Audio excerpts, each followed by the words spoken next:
Saludos, buenas noches. Le damos la bienvenida un día más a este programa que compartimos con todos ustedes los fines de semana para tenerle acompañado y para ponerle al día de todo lo que acontece aquí en Benalmádena, en una semanita que ya llega el fresquito, ya estamos un poquito más fresquitos, han bajado las temperaturas, de modo que yo espero que estén ustedes ahí en el sofá, tranquilitos, delante de la televisión, para compartir este ratito con nosotros, conmigo y con el alcalde del municipio, con el alcalde de Benalmádena, que ya está aquí también con todos nosotros. Víctor Navas, buenas noches. Buenas noches, Ana. Bienvenido. Muchas gracias. Ha bajado un poquito la temperatura, un poquito de frío, Un poquito de frío, se nota ya el fresquibiri, se nota. Bueno, pues una semana en la que el trabajo hace que el frío quede un poquito atrás, porque como no se para, pues entra uno... No da tiempo a pensarlo. En calor rápidamente, con el pleno que se celebró el pasado jueves. ¿De qué podemos hablar del pleno? ¿Qué es lo más destacado que podemos destacar? Entre ellos, las terrazas y veladores, que parece que ya se pone en marcha esa nueva ordenanza. Bueno, pues la verdad que el pleno ha sido bastante denso en cuanto a contenido, ¿no? Ya venimos unos plenos donde como siempre, donde se va aprobando mucha legislación, donde vamos poniendo en marcha distintas iniciativas, ¿no? Y una de ellas que ya se había puesto en marcha, pero que tuvimos que retrotraernos porque hubo pues un buen número de alegaciones, fue la ordenanza sobre expositores, veladores, fachadas y, en definitiva, adecentamiento de la vía pública, ¿no? Una ordenanza que empezamos a trabajar hace bastante tiempo, que además ha salido en esta aprobación inicial por unanimidad de todas las fuerzas políticas, y aquí quiero agradecer el trabajo que ha hecho la concejala Encarnación Cortés, que lleva meses reuniéndose con la oposición, meses reuniéndose con técnicos, con agentes sociales, con la población en general, y buscando el consenso en una ordenanza que debe servir para buscar cierta uniformidad a nuestras terrazas, a nuestros veladores en Benalmádena, y que lo ha conseguido, que ha conseguido sacar adelante un texto normativo que ahora se va a publicar en aprobación inicial, ¿no? Que va a tener un periodo de exposición pública por si algún colectivo empresarial o comercial quiere hacer alguna alegación, pero que casi con toda seguridad nadie de Benalmádena va a presentar alegación alguna porque se ha hecho de la mano de ellos, ¿no? Yo recuerdo esas mesas, han sido muchísimas, diría que más de una decena, ¿no?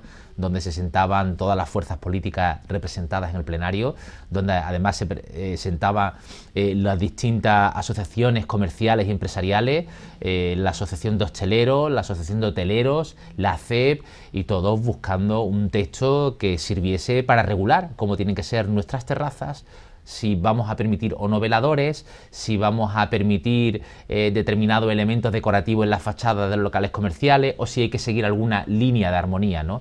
Si vamos a tener además espacios diferenciados como puede ser Benalmádena Pueblo, Arroyo de la Miel, Benalmádena Costa, cómo vamos a tratar, por ejemplo, el paseo marítimo, el puerto deportivo, etcétera, etcétera, ¿no? Algo que por otro lado es normal en ciudades como Málaga, ¿no? Nadie hoy en día va a Málaga y ve un McDonald's o un Burger King o un Zara o un Mango y ve su fachada en calle Larios como si aquello fuera un centro comercial. Al contrario, cualquier tipo de imagen corporativa de este tipo de comercio, pues prácticamente tienen que cumplir con lo que es la fachada, con lo que es el decoro y con lo que es el adecentamiento de, en este caso, una calle como calle Larios, ¿no? En la imagen de la ciudad. En la imagen de la ciudad, pero además las sillas de las terrazas, la separación entre las terrazas, si llevan o no llevan algún tipo de sombrilla, parasol, velador, todo cumple una línea más o menos armonizada en cuanto a la estética, ¿no?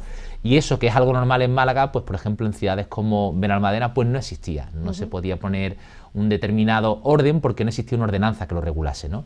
Ahora hemos empezado a trabajar en eso, se ha hecho una aprobación inicial, se dividen en diferentes núcleos y además vamos a dar un margen de 3 a 6 años para que todos los comerciantes de Benalmádena se vayan adaptando a esta nueva normativa, que va a uniformar los colores, que va a uniformar fachadas y que va a tratar de dar una imagen de Benalmádena como una ciudad consolidada, consistente y diría que agradable para el turismo, ¿no? Importante, como decía, porque es la imagen de la ciudad. Parece que no tiene mucha importancia, pero sí lo tiene, y más una ciudad tan turística como es Benalmádena. La imagen que le demos a quien nos visita, y y también la comodidad que le demos a quien habita aquí en Benalmádena es de gran importancia. Sí, sí lo tiene. Y luego, sobre todo, despeja dudas, ¿no? Porque, muchos comerciantes, a la hora de poner en marcha sus proyectos empresariales, pues bueno, ¿cómo decoro mi fachada? ¿Utilizo los colores corporativos de tal o cual franquicia? Todos hemos visto, pues, por ejemplo, las casas de apuestas, ¿no? O a lo mejor algunos comercios que tratan de ser muy llamativos, ¿no? Y te ponen una fachada entera en vinilo con unas luces brillantes y...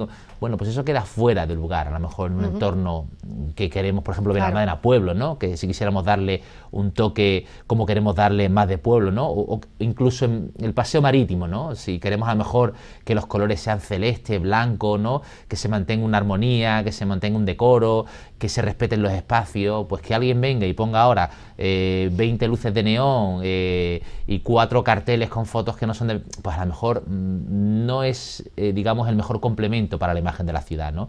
Por eso esa incertidumbre que existía antes ahora va a desaparecer, porque todos sabemos cómo tenemos que decorar nuestras fachadas, ¿no? Y luego además vamos a sacar una línea de ayudas para aquellos establecimientos, aquellos locales que quieran transformarse y adaptarse a la ordenanza antes que el resto, pues le vamos a dar una ayuda, ¿no? Una ayuda que durante las próximas semanas o meses haremos pública, que pueden ir hasta el 50% del coste, ¿no? de la inversión que haya que hacer para cambiar tu fachada, ¿no? Pero eso solo durante los primeros meses de la ordenanza, ¿no? Luego es verdad que tenemos un plazo máximo de 6 años, que creo que es un tiempo muy prudencial, pues para amortizar quien haya hecho una inversión ahora mismo, ¿no? Y tenga que adaptarse, y además esto lo negociamos con las asociaciones de comerciantes, ¿no? Y empresarios, ¿no?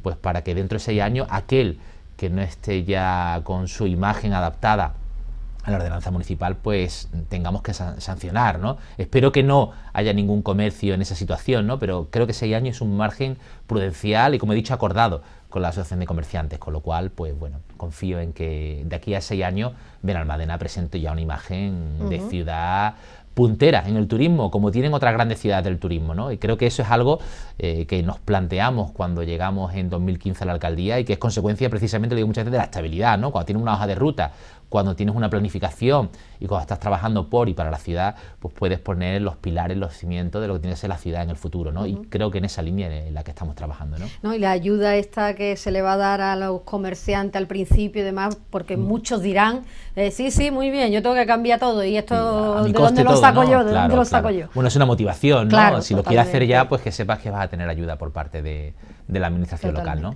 Y sabemos los colores y demás que vamos a... Bueno, es que la ordenanza divide en tres espacios, ¿no? Bueno, en Benalmádena Costa, luego hay lugares diferenciados como Puerto Deportivo, ¿no? Luego Arroyo de la Miel y Benalmádena Pueblo, ¿no? Y Benalmádena Pueblo, pues en su tipología de pueblo blanco, pues el color principal será el blanco, ¿no? Vamos a prohibir los veladores en algunos lugares y vamos a establecer algunas medidas de cómo queremos que sean nuestras terrazas, ¿no? Es muy extensa, ¿no? Es muy extensa también porque nos ha dado tiempo a hacer una ordenanza muy al detalle, ¿no? Pero regula ampliamente cómo queremos que sea la ciudad, ¿no? Además del tema este de las terrazas y veladores, también en el Pleno se ha llevado algo que llevamos hablando aquí en este programa, porque queremos adelantarlo todo y siempre nos adelantamos a todo.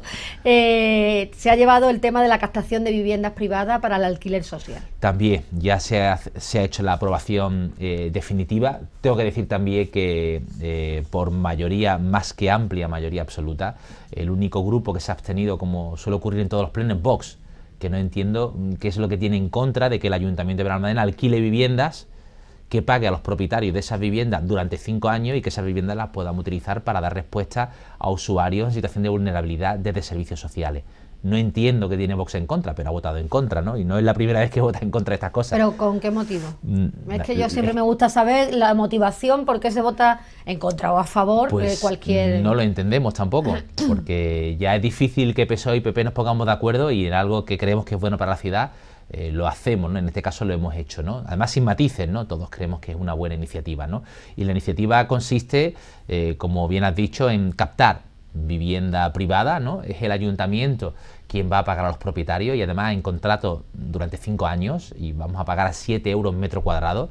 Esto quiere decir que una vivienda de 100 metros cuadrados el ayuntamiento va a acabar pagando 700 euros al mes a ese propietario y con esa vivienda nos hacemos cargo de prácticamente todo, los suministros, de electricidad y de agua, garantizamos el buen uso y el mantenimiento de la vivienda, la vamos a devolver en su perfecto estado, y lo que vamos a hacer con esa vivienda es, a través de una lista de demandantes que hay ya en servicios sociales, que además, si recuerdas, en el pleno pasado aprobamos el Consejo Sectorial de Vivienda, ¿no? Donde se van a baremar las personas con especial dificultad, pues vamos a dar una vivienda durante 5 años en régimen de alquiler social a personas que tengan esa necesidad, ¿no? No sé cuántas viviendas vamos a captar, pero sí tengo que decir, y esto lo hemos hablado con los técnicos municipales y la parte política, que a 7 euros el metro cuadrado, o sea, 700 euros por 100 metros, supone una rentabilidad anual mayor de la que hoy en día da cualquier banco, ¿no? Si hoy alguien coge un fondo, un depósito y lo pone en un banco no te da más de un 3, un 4%, ¿no?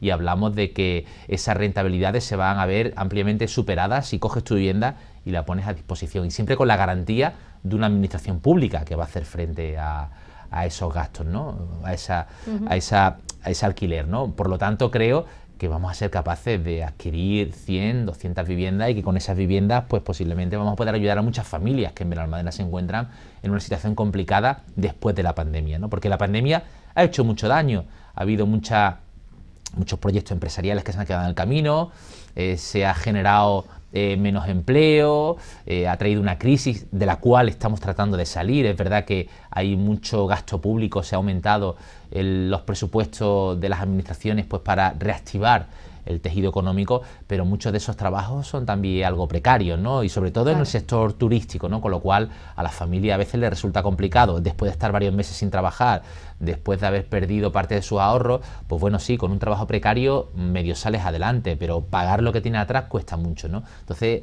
muchas de esas familias se encuentran en situación de vulnerabilidad, ¿no? Y precisamente de la administración local lo que vamos a tratar es de ayudarles, ¿no? Y le vamos a ayudar de muchas maneras, desde la ayuda que tenemos para fomentar el alquiler residencial frente al alquiler turístico, desde las ayudas económicos familiares o de emergencia, que lo que hacemos en ocasiones es pagar el alquiler o pagar determinados atrasos a familias que no han podido hacer frente a la hipoteca o a sus gastos de renta, o con esta bolsa de captación de viviendas, ¿no? Creo que hay un amplio abanico de ayudas hoy día por parte de la administración local, ¿no?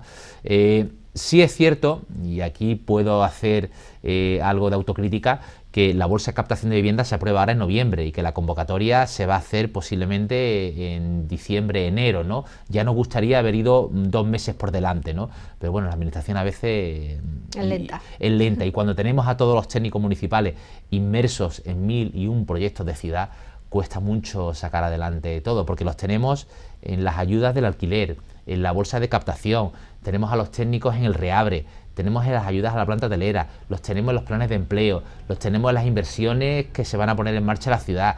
Es que yo tengo la misma plantilla que teníamos hace 6 años, pero sin embargo tenemos el doble y el triple de trabajo que hay que hacer frente, ¿no? Consecuencia de la pandemia. Y tengo que decir, y de aquí agradezco a los técnicos municipales y a todos los trabajadores municipales que están dando el do de pecho en muchas situaciones y que están poniendo parte de su implicación para sacar adelante la gran cantidad de proyectos que tenemos en marcha, ¿no?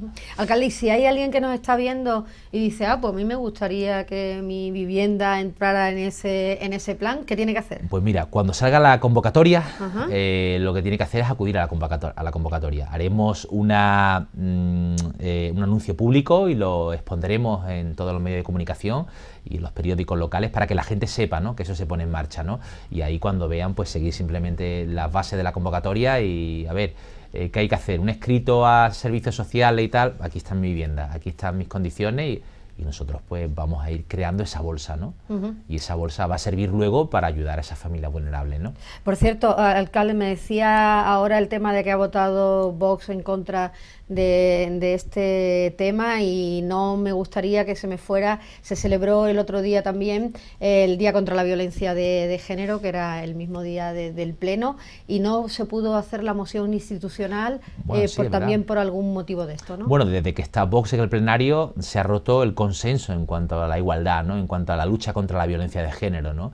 Se ha roto el consenso porque Vox son negacionistas de absolutamente todo, son negacionistas de las vacunas, son negacionistas del cambio climático, son negacionistas de la igualdad, son negacionistas de las autonomías, porque ellos creen en un Estado centralizado, son negacionistas de la identidad, ellos no creen que pueda existir una Cataluña o un País Vasco, Galicia, Andalucía con su identidad, todos tenemos que ser iguales, uniformados a cuatro, ¿no?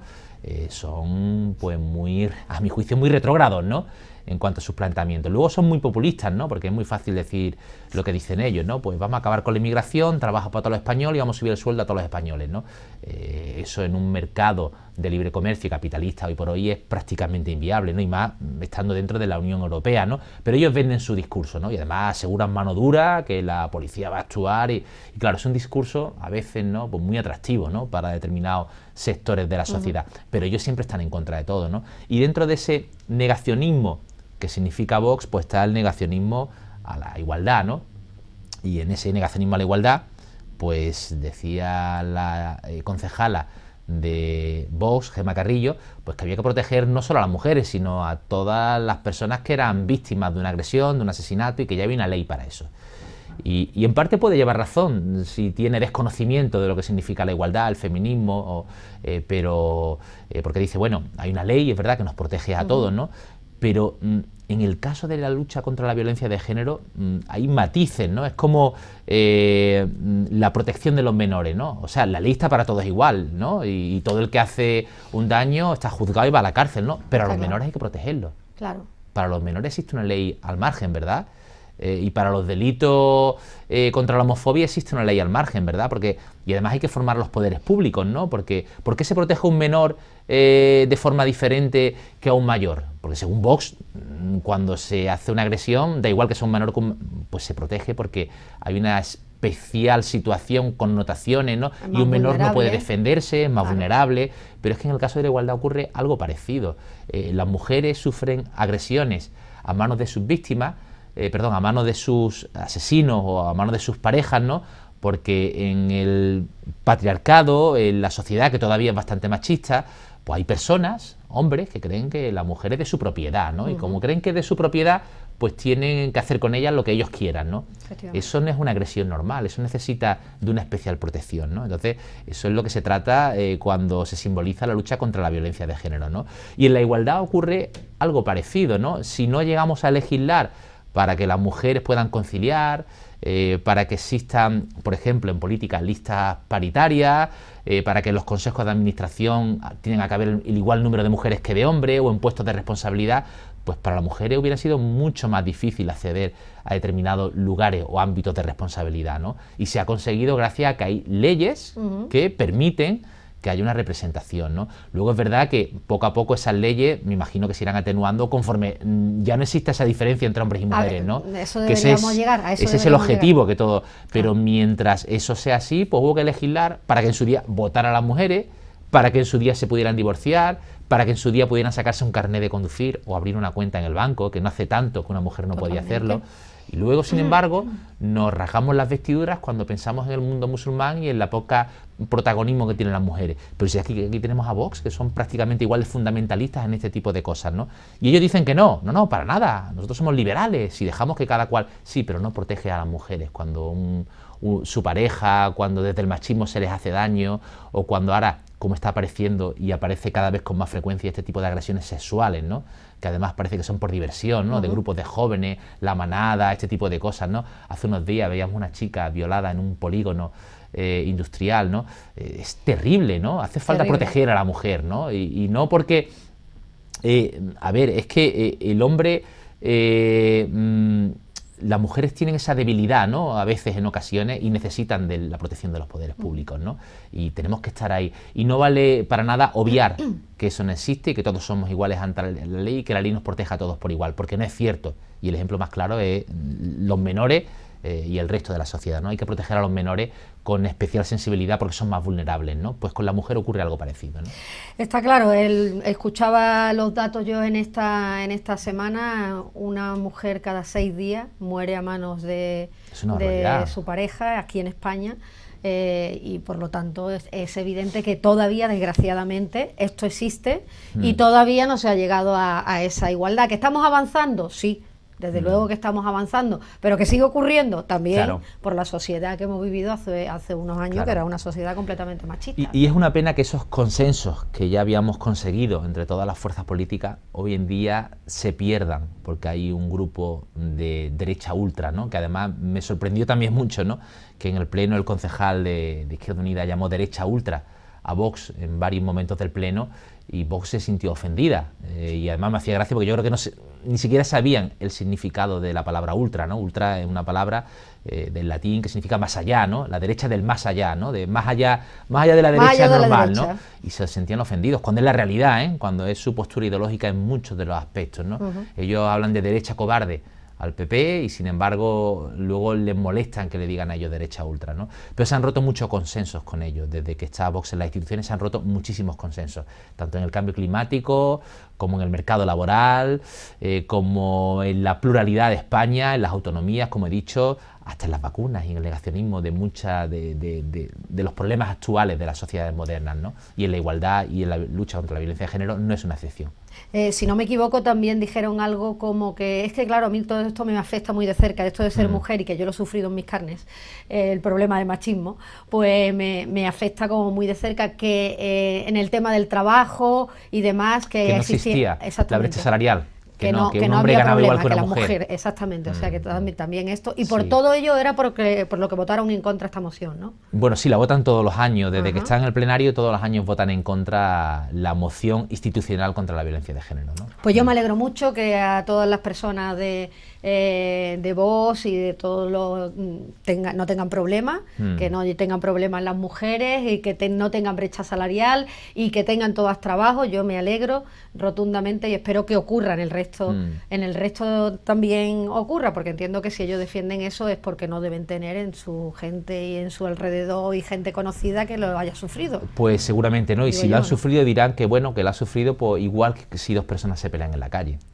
Ellos piensan que es así, ¿no? Pues igual que si mañana, pues dos personas defendiendo cualquier historia, pues se pelean en la calle, ¿no? Ellos piensan que una mujer y un hombre pues se pelean igual, sin entender que muchas veces el hombre quiere hacer daño a la mujer porque piensa que es de su propiedad. Eso es lo que ellos no entienden. Esa es la connotación, la diferencia, ¿no? Por eso se hace una ley ex profeso para defender a la mujer, ¿no? Pues nada, yo encantada de que ellos no sufran esto, para ellos es magnífico. Hablamos de otro tema, alcalde, porque también en el Pleno se ha aprobado el convenio con la Junta para la rehabilitación y la regeneración de los espacios urbanos. Sí, esto ya lo hemos hablado en otras ocasiones, de que Benalmádena... Por eso decía yo que vamos por delante siempre. Vamos por delante siempre, ¿verdad? Vamos a tener que aprobar aquí las cosas. A ver, decía al principio de la entrevista que es verdad que tenemos un equipo de técnicos y que el personal municipal está bien implicado, ¿no? Y que tiene el doble de trabajo, ¿no? Fijaros hasta qué punto que este tipo de ayuda hemos podido concurrir a ellas, ¿no? Y la hemos obtenido en la convocatoria, siendo 3 las ciudades que en Málaga han tenido acceso a estos fondos, ¿no? Que son los fondos del Estado para rehabilitación de viviendas, ¿no? De núcleos urbanos consolidados, ¿no? Y ha sido Málaga, Marbella y Benalmádena, ¿no? Y además hemos conseguido 2,7 millones, eso está financiado en un 50% por el Estado, en un 20% creo que por la Junta y en un 15% por el Ayuntamiento, y el resto lo pagan los particulares, ¿no? Esto sí lo gestiona la Junta de Andalucía a través de los ayuntamientos, ¿no? Y supone pues rehabilitar viviendas que se encuentran en entornos urbanos consolidados, ¿no? En Benalmádena concretamente es Arroyo de la Miel, ¿no? Donde tenemos pues la zona de Carranque, la zona de Bajondillo, la zona de los Zodiacos y creo que Alegranza y alguna zona más del entorno, ¿no? Y además va a permitir este tipo de inversiones que la tienen que solicitar los particulares o las comunidades de propietarios a través de su administrador de finca o directamente ellos, ¿no? Va a permitir pues sustituir amianto, que ya sabemos que es cancerígeno, poner en marcha los ascensores en comunidades donde no existan ascensores, ¿no? Para mejorar la accesibilidad, mejorar también la accesibilidad en portales, en viviendas particulares, por ejemplo, sustituyendo bañeras por platos de ducha, ¿no? Mejorar el aislamiento térmico acústico de las viviendas, ¿no? Pues cambiando ventanas de aluminio por Climalid o por cerrajería con rotura de puente térmico, ¿no? Y en definitiva adaptar nuestras viviendas, arreglar nuestras fachadas, adaptarlas pues para que sean más sostenibles, que sean, ¿cómo diría? no solo sostenibles, sino que cumplan con todos los estándares medioambientales, ¿no? Y que la factura de la luz no se nos vaya porque no tengamos un cierre de aluminio en condiciones en nuestra vivienda, ¿no? Y porque no podamos tener nuestra vivienda en un estado térmico en condiciones óptimo, ¿no? Entonces, bueno, pues este tipo de línea de ayuda permite arreglar nuestras viviendas y adaptarlas a las circunstancias actuales, ¿no? Y lo que se aprobó en el Pleno fue facultar al alcalde para cerrar el convenio ya con la Junta de Andalucía y Estado, ¿no? Para poner en marcha este tipo de ayudas, ¿no? Esta semana además tuvimos una reunión con administradores de fincas, estuvimos explicando el proyecto y lo que hemos quedado es que la convocatoria, que posiblemente será enero o febrero, ya saben ellos cómo tienen que proceder y actuar, y que vamos a tratar de agilizar estas ayudas pues para que, aprovechando que estamos en un momento de crisis económica después de la pandemia y que hay que generar empleo y hay que activar la economía, pues pongamos en marcha cuanto antes este tipo de actuaciones, ¿no? Por lo tanto, para el año que viene veo que sí, vamos a tener va a haber trabajo, ¿eh? Muchísimos medios económicos, mucho gasto público en las calles, sí. Qué bien, eso es maravilloso para el municipio. Por cierto, que si no me equivoco, hemos hablado también aquí en muchas ocasiones de la denuncia que se presentó con el tema de los charters en el puerto. ¿Se ha archivado la denuncia? Sí, se ha archivado, ha quedado en nada, ya sabíamos que no había nada y yo lo he defendido muchas veces, ¿no? Sin embargo, es verdad que desde el Partido Popular pues han tratado de mantener el pulso o la tensión sobre un asunto en el que realmente no había nada, ¿no? Y nos culpaban al equipo de gobierno de generar una mala imagen en el puerto deportivo, que si la denuncia, que si la corrupción, y en realidad quien estaba generando una mala imagen del puerto deportivo eran ellos mismos, ¿no? Que estaban alentando a un grupo de personas que con más o menos legitimidad había puesto una denuncia, y ahora voy a explicar por qué se puso esa denuncia, pero que lo que hacían era manchar la imagen del puerto deportivo, manchar la imagen del gerente, incluso de un trabajador municipal, incluso de la concejala, ¿no? Como si allí hubiera prácticamente una mafia siciliana actuando en el puerto deportivo. Y la realidad es que en 6 años que llevamos gobernando no ha habido una sola denuncia que haya prosperado contra el equipo de gobierno, ¿no? Hemos sido transparentes, creo que además hemos sido honestos y honrados, y nos podremos equivocar, pero no hemos engañado a nadie, ¿no? Sin embargo, no puede decir lo mismo el Partido Popular del periodo que gobernó, de 2012 a 2015, donde ahora hace poco el ayuntamiento ha tenido que pagar 500.000 euros por contratos concedidos a dedo por parte del Partido Popular, y donde además existen todavía determinadas denuncias en los juzgados, entre ellas, por ejemplo, la del dragado del puerto deportivo, todavía está ahí, ¿no? Y eso pues tendrá que responder el Partido Popular del tiempo que estuvieron gobernando, ¿no? Entonces, es como su cortina de humo, ¿no? No son tan buenos los que hay, no somos tan buenos nosotros, porque fíjate que nosotros tendremos denuncias, pero que ellos también las tienen, ¿no? Y como decía, han pasado 6 años y no hay una sola tacha en la hoja de servicio de este equipo de gobierno. Mira, esta denuncia la ponen un grupo de empresarios con más o menos legitimidad, ¿no? Pero que entendían que se vulneraban sus derechos, ¿no? Y lo que ha dicho la sentencia es que el procedimiento que pone en marcha el Ayuntamiento de Benalmádena para regular los charters, que son las embarcaciones de recreo en el puerto deportivo, pues que no es un procedimiento correcto, que habría que haberlo hecho de otra forma. Y lo que queríamos que fuera un procedimiento reglado con las máximas garantías, pues dice el juzgado que no, que la autorización para ejercer esa actividad en el puerto deportivo le corresponde al puerto deportivo sin ningún tipo de concurso, sin ningún tipo de reglamento, sin ningún tipo, ¿no? Que el puerto deportivo decida cuántos barcos de recreo quiere. Y esto tengo que contar la historia de por qué hemos llegado a esta situación. En el puerto deportivo de Benalmádena, al igual que ocurre en Muelle 1 en Málaga, pues en Muelle 1 en Málaga hay 2, 3 o 4 embarcaciones de recreo, no hay más. Y fijaros que Muelle 1 es más grande que Puerto Marina, donde la gente paga un billete y se pasea por el puerto y salen a ver delfines, ¿no? Eso en el Ayuntamiento de Benalmádena, hace década y media, pues habría 5 o 6 barcos de recreo, no había más, ¿no? Pero en la época en que fue concejal Francisco Salido, y creo que fue concejal del puerto del año 2011 al 2015, las licencias, las autorizaciones para barcos de recreo florecieron como margaritas, ¿no? En un campo silvestre, ¿no? Florecieron, pero además de una forma inusitada, ¿no? Hablamos de que pasamos casi de 4 o 5 licencias a tener casi 20 y tantas, ¿no? Entonces, cuando llegamos en el año 2015 nos encontramos con el problema: 20 embarcaciones, en el muelle justo donde está el centro comercial, con las relaciones públicas, una imagen desastrosa, ¿no? Y además barcos entrando, saliendo, molestando precisamente a los residentes que tienen allí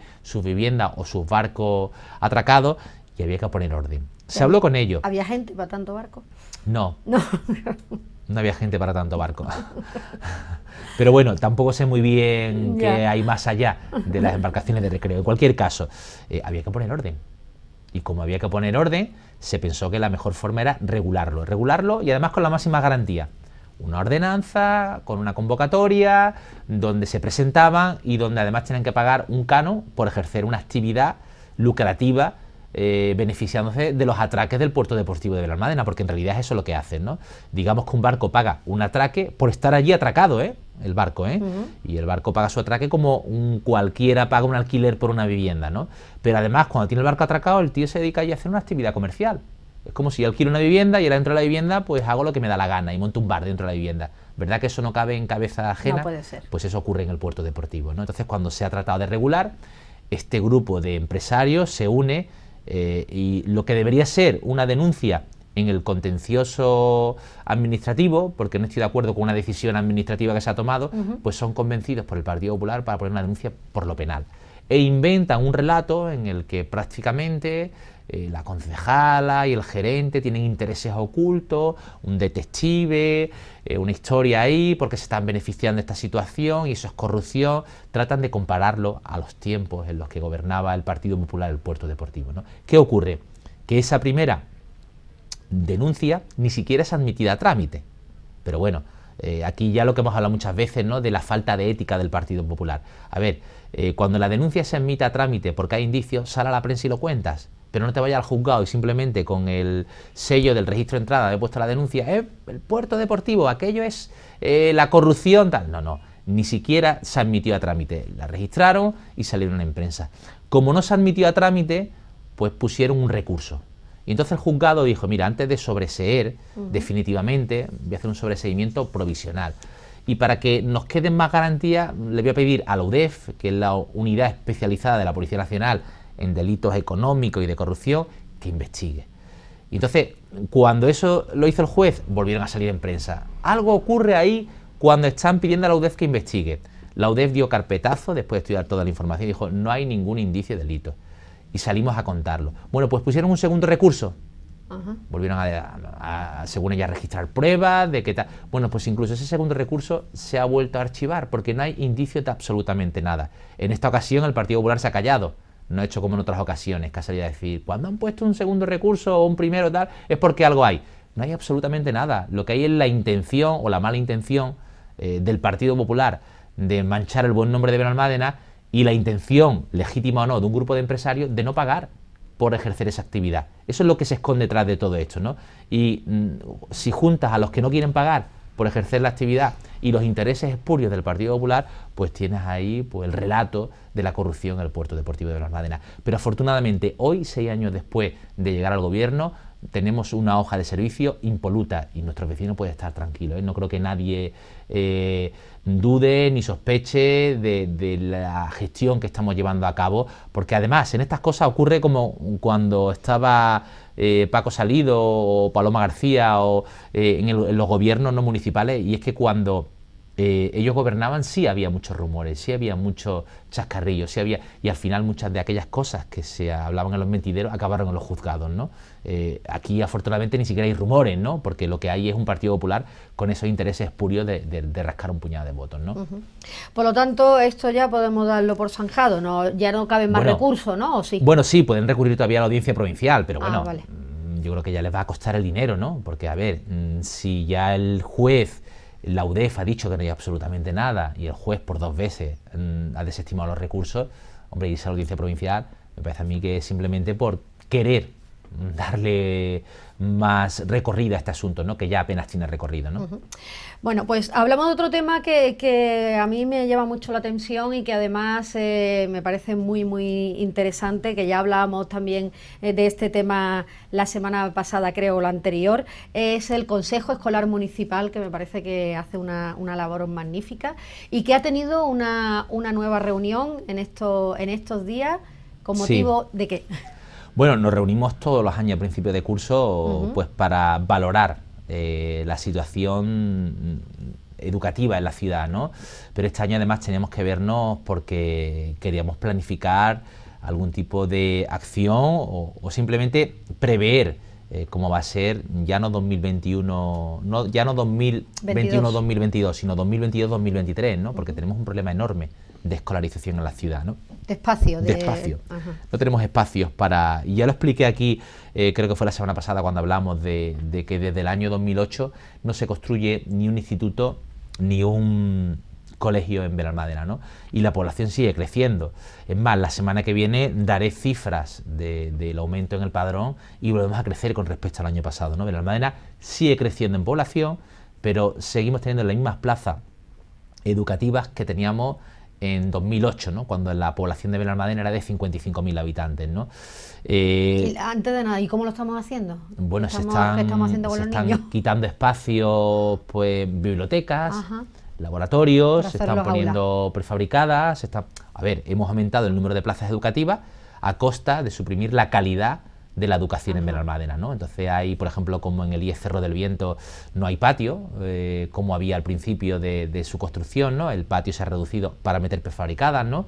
En el IES Benalmádena, por ejemplo, se han eliminado los laboratorios, con lo cual eso repercute negativamente en la educación de nuestros hijos, ¿no? Porque no pueden ir a un laboratorio o a un salón de actos, o no pueden a lo mejor hacer sus actividades con la normalidad, ¿no? Porque no tienen apenas espacio, ¿no?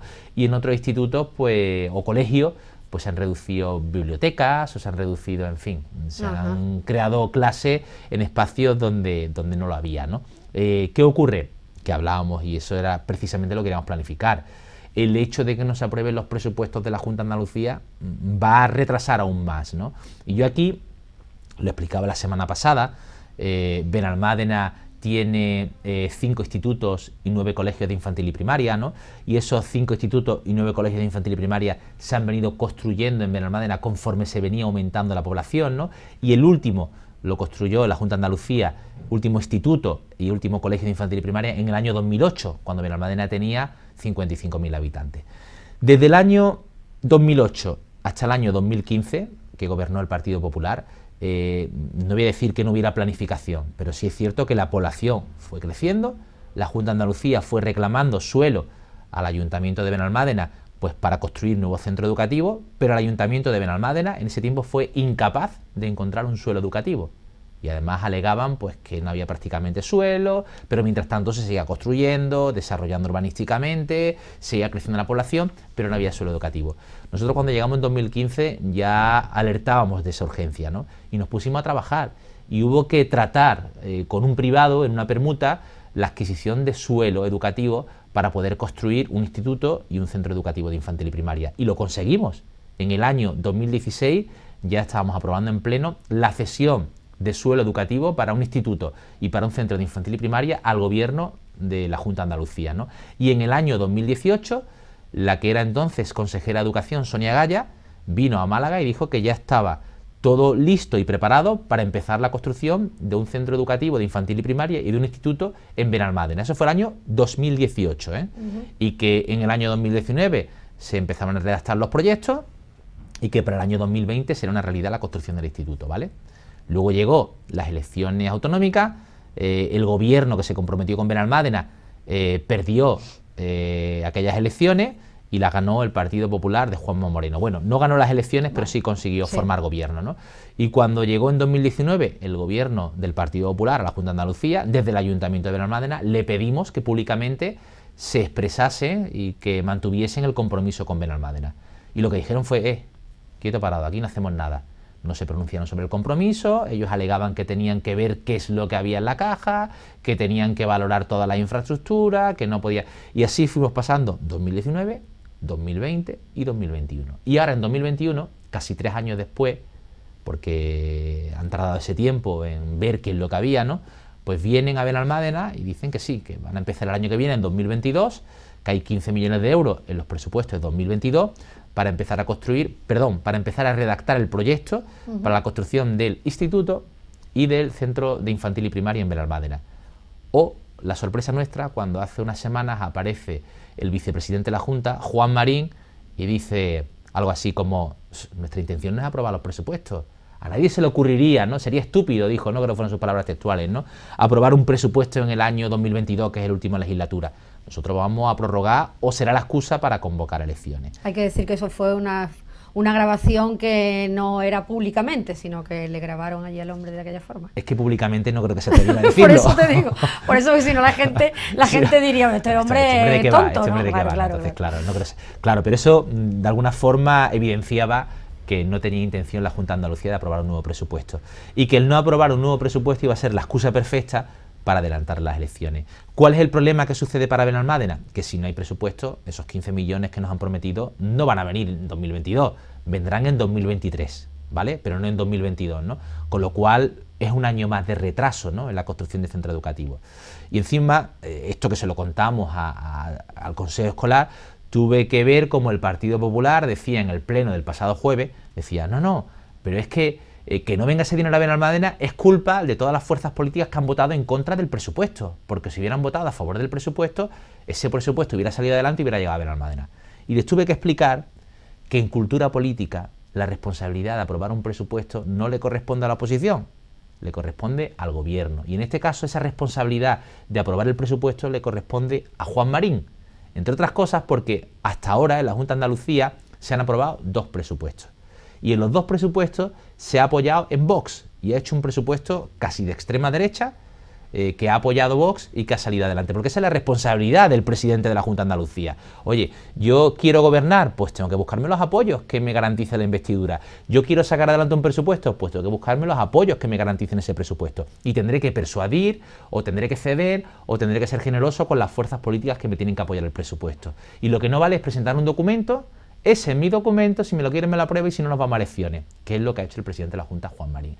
Con lo cual no me vale el discurso ese que me decía alguien del Partido Popular, no, es que si no viene el dinero a Benalmádena es porque el PSOE ha votado en contra del presupuesto. No, es que un presupuesto que rebaja en sanidad, que rebaja en educación, que rebaja en dependencia, que no es favorable para los trabajadores públicos ni privados, es que ese presupuesto no es bueno para nadie. Ahora, si queremos proponer, si queremos sentarnos, si queremos ser parte de la construcción de ese presupuesto, pero no nos pide un cheque en blanco. Y sin embargo, en lugar de ser generoso el presidente de la Junta y de querer que ese presupuesto, lo que hemos visto evidenciado en los medios de comunicación a través del audio de Juan Marín es que no tenían intención de aprobar el presupuesto, ¿no? Con lo cual... Que Juan Marín está en el gobierno también, que claro, es el vicepresidente. Claro. La coalición que hay. Claro, con lo cual yo expliqué al Consejo Escolar Municipal que si ya teníamos un problema enorme y que si estábamos esperanzados en que en 2023 podíamos ver puesto en marcha o abierto un nuevo centro educativo de infantil y primaria y un instituto, pues que si no se aprobaban los presupuestos, porque parece que no había intención de aprobar esos presupuestos, pues no iba a llevar un año de retraso. Y yo decía, 2022 nada, 2023 posiblemente hay un nuevo gobierno en la Junta de Andalucía o el mismo, ¿no? Entonces redactarán unos presupuestos, ¿no? Pero es que hasta 2024 no va a estar redactado el proyecto de ejecución ni la puesta en marcha de esas obras, ¿no? Y yo decía, hasta 2024-2025 posiblemente no tengamos ni el centro de infantil y primaria ni el instituto. Y tanto los profesores como los representantes de las AMPA se echaban las manos a la cabeza. Es que llevamos desde el año 2015 y nos vamos a 2025 sin un instituto y sin un centro de infantil y primaria. Y la población de Benalmádena sigue creciendo. Entonces nos vemos totalmente, ¿cómo diría?, perjudicados, decepcionados, incluso frustrados, ¿no? Por la forma en la que la Consejería de Educación de la Junta de Andalucía está llevando este asunto adelante. Y encima, me decía el concejal de Ciudadanos, que es que no me alegro por absolutamente nada, ¿no? Que ya ahora que han puesto el dinero o que había el compromiso y la voluntad, que ni siquiera soy capaz de agradecerlo. No, claro que lo agradezco. Lo que quiero es que se ponga ya en marcha. Es que llevo desde el año 2015 que soy alcalde y que llegamos en 2015 y en 2016, en un año ya pusimos sola a disposición de la Junta, vamos a llevar 9 años pidiendo que se construya. Es que no puede ser tan lenta la administración autonómica, ¿no? Y ya no vale la excusa de los 36 años de gobierno del PSOE ni de la izquierda, no, es que están gobernando ellos. Es que lleva ya una legislatura completa y no se ha movido nada, ¿no? Y creo además que lo paralizaron al principio de la legislatura, porque si hubiera seguido la normal inercia con la que venía el proyecto, posiblemente ya sería una realidad. Pero es que creo que lo pararon. Claro. Y la pregunta es, ¿cuál es la solución? ¿Habéis pensado algo? ¿Ha aportado algo ese consejo escolar? Porque Bueno, si realmente no vamos a tener el instituto y el colegio hasta dentro de 4 años, ¿cómo se va a solucionar el tema? Pues la solución será aumentar la presión, la pataleta, ¿no? Y será pedir a la Junta más celeridad, ¿no? Creo que no hay otra solución, ¿no? Y creo que tiene que darle prioridad absoluta a este proyecto, ¿no? Porque además nos va en la educación y en la calidad, en la calidad de la educación en Benalmádena. Bueno, pues esperemos que eso se solucione, porque estamos hablando de algo tan importante como la educación, y que, bueno, los niños cuando van al colegio tengan sus espacios adecuados para estar, porque son muchas horas también las que pasan los niños en los colegios, y deben tener unos espacios adecuados para su educación. Esperemos que se solucione, lleguen a un acuerdo, eso a ver si llegan a un acuerdo. Bueno, acuerdo ya en teoría hay, ¿no? Lo que pasa es que acuerdo te refieres a los presupuestos, ¿no? Sí, Hombre, sí. Ojalá, claro, eso es lo ideal. Claro. Lo ideal es que se sienten, que el presidente no sea tan arrogante y sea algo más generoso, que para eso es el presidente de todos los andaluces, ¿no? Y que al igual que ha hecho el presidente del gobierno, que ha tenido que negociar con muchas fuerzas políticas, porque el PP no quería abstenerse, o porque Ciudadanos no quería apoyar, o porque Vox iba a votar en contra del presupuesto, y a veces son decisiones dolorosas, tenés que apoyarte en partidos nacionalistas, pero hay que hacerlo si quieres sacar adelante un proyecto de presupuesto. Muy criticado, ¿no? Por cierto, todo eso. Sí, muy criticado, pero ¿qué opciones quedaban? ¿Nos quedamos sin presupuesto? Es que hay que explicar una cosa. Cuando hablamos los políticos de que el documento legislativo más importante de cada ejercicio, de cada año, es el presupuesto, no es una frase hecha. Los presupuestos son necesarios para acometer inversiones. Claro. Un presupuesto prorrogado solo permite el gasto corriente, no permite acometer inversiones, ¿no? Entonces, los fondos europeos son inversiones, las obras de infraestructura que se van a poner en marcha son inversiones. Si el presidente Sánchez no aprueba el presupuesto, no va a haber inversiones, da igual el dinero que venga de la Unión Europea, no se va a poder ejecutar, ¿no? Pero me parece también irresponsable al resto de fuerzas políticas decir, pues yo simplemente voy a votar en contra. Bueno, pues por eso la responsabilidad de quien quiere gobernar es sacar los presupuestos adelante, y tendrá que apoyarse en quien sea para sacar adelante esos presupuestos, y eso es lo que tiene que hacer el presidente de la Junta. Y de hecho este tiempo atrás lo ha estado haciendo con Vox, y no le han dolido prendas. Ha sacado 2 presupuestos adelante con Vox y no ha pasado absolutamente nada. Lo que no entiendo por qué ahora con Vox no, y nos pide a los demás que seamos generosos, ¿vale? ¿Y cuál es su generosidad? Porque él ha presentado un documento y le hemos presentado enmiendas que no quería aceptar. Es que... Yo me pongo ahora mismo en la posición de quienes nos están viendo su casa y dicen, pero bueno, tan complicado es que 2 personas o un grupo de personas, aunque tengan ideologías diferentes, se pongan de acuerdo cuando intentamos velar por el bien de una comunidad, de una ciudad, de un país. El bien para una comunidad, un país, una ciudad debe ser el mismo, ¿no? Sí, no es ¿Por qué la ideología hace que se choquen tan de frente y que no se pueda entender? Si hay que arreglar una carretera, debe ser igual de importante para la derecha que para la izquierda. Sí, pero... Si hay que hacer un edificio, debe ser igual. No sé por qué siempre ese choque de intereses. No es difícil de comprender, Ana. Esto es una democracia. Y en una democracia uno tiene el poder que le dan las urnas. Claro, Entonces, lógicamente. A ver, si yo tengo toda la población de mi lado y tengo una mayoría amplia, estable y suficiente, pues yo hago los presupuestos que yo quiero. Pero cuando no tengo esa mayoría amplia y suficiente, y lo que tengo es los parlamentarios que tengo, porque además era la segunda fuerza en todo este escenario de las elecciones andaluzas, no puedo hacer lo que yo quiera. Tendré que hacer lo que pueda acordar con los demás, ¿no? Claro, pero lo que yo digo es cómo no se entienden, sean de derecha, de izquierda, me da igual, que el bien para la ciudad no se llegan a acuerdos cuando el bien para la ciudad, para la autonomía, debe ser el mismo. Bueno, yo creo que quien no lo ha entendido es Juanma Moreno, que es el presidente de la Junta. Él es quien quiere ser presidente, ¿no? Y él en su día buscó los apoyos necesarios para ser presidente, ¿no? Y buscó los apoyos necesarios para sacar adelante 2 presupuestos, ¿no? ¿Por qué esta vez no se ha esforzado un poquito más? ¿Por qué esta vez se ha quedado solo en la superficie? ¿Por qué no se ha preocupado en atraer a Vox? ¿Por qué no se ha preocupado en atraer al PSOE, a Unidas Podemos? Pensamos que hay algo ahí... Hombre, quiere adelantar elecciones, quiere que no haya presupuesto. Si es que es evidente, si es que es evidente. que lo que pretende es adelantar elecciones, ¿no? Y lo quiere justificar en que no se aprueban los presupuestos. Pero él, si hubiera sido más generoso, si en lugar de quedarse en la superficie hubiera entrado al detalle y se hubiera sentado con los... ¿Alguien cree que no hubiera sacado el apoyo del Partido Socialista o de Unidas Podemos, de Adelante Andalucía? Lo hubiera sacado. Pero claro, para eso hay que remangarse. ¿Y quién le corresponde remangarse? ¿Quién es el que tiene la responsabilidad? ¿Quién han elegido los andaluces o quién ha aunado una mayoría en torno a él? Pues el presidente de la Junta, Juanma Moreno. Por eso digo que está cejando en su responsabilidad. No quiere entrar al fondo, quiere quedarse porque quiere tener una excusa para adelantar elecciones, ¿no? Por lo tanto, el fondo de esto puede ser ese.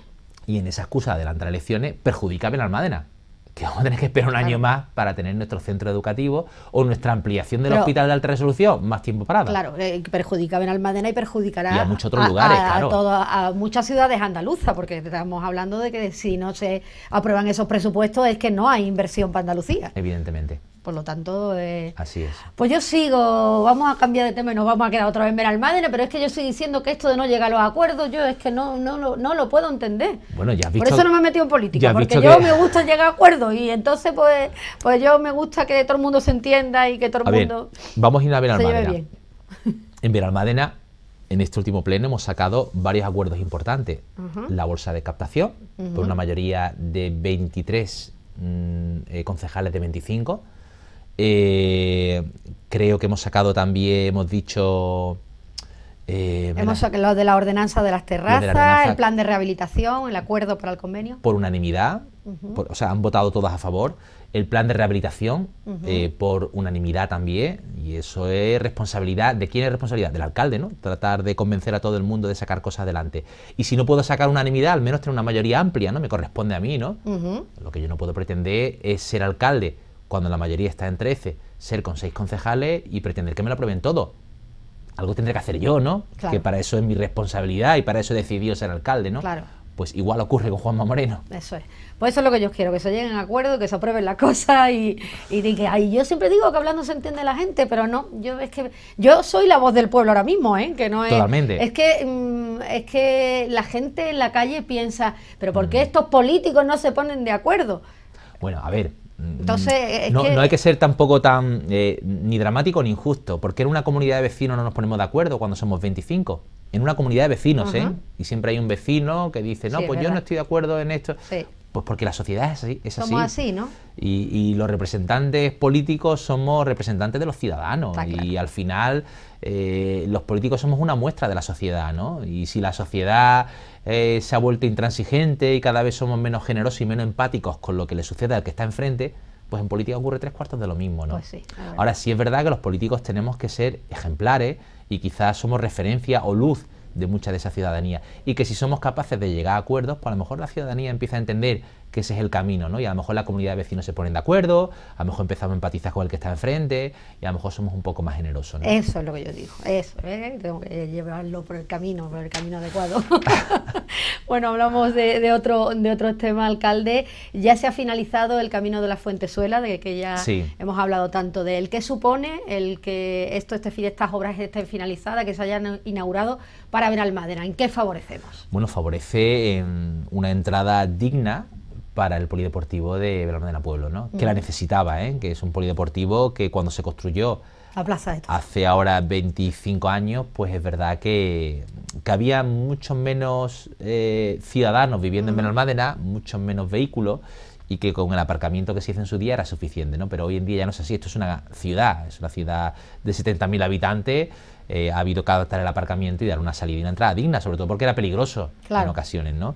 Y ha supuesto, pues, dotar de dignidad a ese polideportivo, dar una salida pues vialmente más segura, ¿no? Y significar recuperar espacios, ¿no? Para los ciudadanos, ¿no? Y además no hemos tirado la Plaza de Toros. Que es lo que decía, eso es maravilloso. Que es lo que decía el Partido Popular, que íbamos a tirar la Plaza de Toros, ¿no? Ya han visto los vecinos que las obras se han terminado y al contrario, lo que estamos trabajando ahora es en un proyecto para darle un enfoque cultural, ¿no? A la Plaza de Toros de Benalmádena Pueblo, ¿no? Por lo tanto, esta obra finalizada. Finalizada, sí. Ya están finalizadas, inauguradas y ya todo y ya todo el mundo puede usar. Bueno, hablábamos... ¿Qué hora tenemos? Nos estamos yendo, no estamos yendo, es que hoy me he ido yo por los cerros de Úbeda y claro, y yo que me enrollo mucho. Sí, no, pero es que está bien. A mí me gusta que cuando se habla la gente lo entienda y para ello hay que explicar las cosas en condiciones. Estamos ya llegando al final del programa, pero hoy no quiero terminar sin hablar de algo, ya que hablamos de diálogo y que hablamos de que hablando se entiende la gente y que así debería ser. Esta semana he conocido a una persona que, bueno, pues me ha calado mucho, una persona que ha venido aquí a Benalmádena para un acto que se ha celebrado, tanto por el partido como para el Cineforum, y hablo de Jesús Eguiguren, que hablaba yo con él en una entrevista que ayer se emitió en nuestro magazine. Hablaba con él de que no se le ha reconocido a este hombre la labor que hizo con ETA. Para quien no lo sepa, Jesús Eguiguren fue el intermediario que llegó a alcanzar la paz de España, ya no del País Vasco, la paz de España, porque él fue el que se estuvo durante años y años reuniendo con ETA para que al final, hace 10 años, ahora se cumplen 10 años, ETA dejara las armas, dejara de matar. Lo hemos tenido aquí en Benalmádena, en el Cineforum, y la verdad es que quiero hablarlo con el alcalde porque me ha parecido una persona al que no se le ha reconocido lo que ha hecho, y él sí que ha luchado con el diálogo durante 4 años, me decía, sin que lo supiera nadie, había estado hablando para después llegar al acuerdo que llegó. ¿Qué ha significado que este hombre esté aquí? Bueno, para mí ha sido pues un privilegio, ¿no? Poder compartir con Jesús el tiempo que ha pasado en Benalmádena, y además fuimos a comer juntos y fue bastante revelador e interesante esa comida, ¿no? Donde él nos contaba detalles y anécdotas, ¿no? de sus años tratando de buscar una salida política al conflicto etarra, ¿no? Al conflicto vasco, ¿no? Y bueno, quizás su frustración o quizás su decepción es que 10 años después de haber conseguido el final de ETA, todavía hay gente que se empeña en mantener a ETA viva, ¿no? Y todavía hay fuerzas políticas que se empeñan en mantener a ETA en las instituciones, ¿no? Y como decía Jesús, ETA dejó de matar hace 10 años. ETA ya no existe. Existe otra cosa que se llama EH Bildu, pero que es un partido político que sigue las normas democráticas y que defiende o que hace sus alegatos, sí, que nos puede gustar más ruta, o menos, pero la defiende en un parlamento, ¿no? Y él me recordaba la frase aquella que siempre decía Rubalcaba, ¿no? O bombas o votos, ambas cosas no. Y eso era lo que se le pedía a Herri Batasuna precisamente cuando era el brazo político de ETA, ¿no? Y Jesús, que él mismo admite, ¿no? Él estuvo en esas conversaciones con ETA y con el entorno de Herri Batasuna y con Herri Batasuna durante bastante tiempo, ¿no? Y él dice que todo contribuye al final de ETA, ¿no? La lucha de los cuerpos y fuerzas de seguridad del Estado, la lucha de los jueces, ¿no? La firmeza del Estado, ¿no? Incluso cuando estuvieron muchos representantes internacionales del Sinn Féin, estuvo el secretario general de la ONU en aquel momento, Kofi Annan, que estuvo en el País Vasco, y hubo muchísima gente que estuvo apoyando ese proceso de paz. Pero ese proceso de paz se inicia porque un hombre como Jesús Eguiguren empieza a sentarse con otro señor que se llama Arnaldo Otegi y empiezan a establecer una serie de pautas y unos requisitos y empiezan a establecer una serie de objetivos, ¿no? Y además lo explicaba así Jesús, ¿no? Decía, es que cuando yo me siento con Arnaldo Otegi la primera vez y empezamos a hablar, él dice que era más partidario, Jesús, de establecer primero, antes de ir a negociar nada, establecer un método, ¿no? Y ese método consistía en sentarse 1 y 10 veces para hablar de cosas banales que al final permitieran establecer una relación de empatía entre las dos personas. Y me decía Jesús que una vez establecida esa relación de empatía, lo que le comunicó él a Arnaldo Otegi fue, a ver, Arnaldo, nosotros tenemos un problema en el País Vasco, lo estamos sufriendo, nosotros estamos sufriendo mucho, vosotros tenéis un conflicto, etcétera, etcétera. Pero esto no podemos dejarle este problema a nuestros hijos. Esto tenemos que resolverlo antes, ¿no? Y ese fue el origen de aquellas negociaciones de paz, ¿no? Unas negociaciones, que no eran las primeras que se hacía con ETA, ya lo intentó Aznar en el año 99, y ya lo intentó también Felipe González en el año 89, ¿no? Y además el presidente Zapatero fue bastante noble, honesto y honrado en cuanto a esas negociaciones, y lo estuvo retransmitiendo prácticamente, no al principio, porque al principio, como contaba Jesús, tuvo que ser un poco a escondidas, ¿no? Porque nadie se fiaba, había esa desconfianza, ¿no?, entre ETA y el Estado, ¿no? Pero sí es verdad que a medida que se fueron formalizando esas conversaciones, se fue dando parte al Congreso de los Diputados y a las fuerzas políticas, ¿no? Y al final, fijaros, se consiguió. Se consiguió. Me decía Jesús, creo que lo conseguí porque era el único que tenía fe en que era posible. Y entonces me empeñé en ello y porque yo creía que era posible cuando el resto de España pensaba que no. Y fue muy difícil también, él explicaba, ¿no?, cuando Josu Ternera es desplazado dentro de la cúpula de ETA y aparece Thierry, ¿no?, que era un personaje fundamentalista, loco, arrogante, con el cual se puso el atentado de la T4, ¿no? Y entonces aquello dinamitó por momentos aquellas conversaciones de paz, pero como luego se fue reconduciendo otra vez con la detención de Thierry para que Josu Ternera fuera ocupando cierto protagonismo, que era, digamos, el interlocutor que había dentro de ETA para buscar esa paz, ¿no? Y Jesús lo cuenta, y él, ya digo, su frustración, fijaros, el 20 de octubre de este 2021 ha hecho 10 años, ¿no?, del final de ETA, ¿no? Y ni siquiera el Estado español en el Congreso ha sido capaz de poner sobre la mesa una declaración institucional de reconocimiento al fin de ETA, ¿no?, a lo que se logró en aquellos tiempos, ¿no? Se ha tenido que hacer en el País Vasco, sin el apoyo de Madrid, y claro, eso es lo que le duele a las personas que han estado ahí, ¿no?, que han dejado parte de su vida en acabar con la banda terrorista ETA, ¿no?, en buscar esos puntos de encuentro, porque al final en cualquier conflicto a veces la sociedad tiene que buscar esos puntos de encuentro, ¿no? Hay más cosas que nos unen de las que nos separan, ¿no? Y eso fue lo que buscó Jesús, ¿no? Entonces él no quiere un reconocimiento, a él lo que le duele es que todavía 10 años después haya gente diciendo que ETA está viva, cuando ETA dejó las armas hace 10 años, ¿no?